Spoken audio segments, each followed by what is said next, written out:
കേസിൽ പ്രതികളാക്കുമെന്ന് ഭീഷണിപ്പെടുത്തി കൈക്കൂലി വാങ്ങിയ എസ്ഐക്കും സിഐക്കുമെതിരെ കേസെടുത്തു പോലീസ്.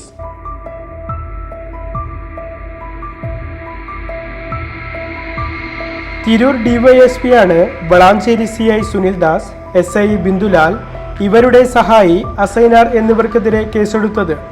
സ്ഥലം ഉടമകളെ ഭീഷണിപ്പെടുത്തി ഇവർ 22 ലക്ഷം രൂപ തട്ടിയെടുത്തതായാണ് വിവരം. എസ്ഐ 10 ലക്ഷം, സിഐ 8 ലക്ഷം, മൂന്നാം പ്രതി 4 ലക്ഷവും തട്ടിയെടുത്തതായാണ് എഫ്ഐആറിൽ വ്യക്തമാക്കുന്നത്.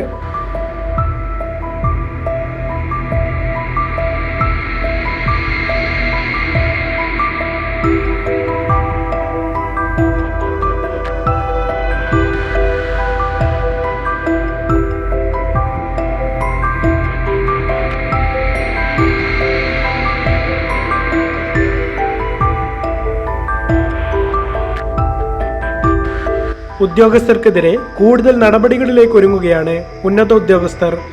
News desk Masmarika media.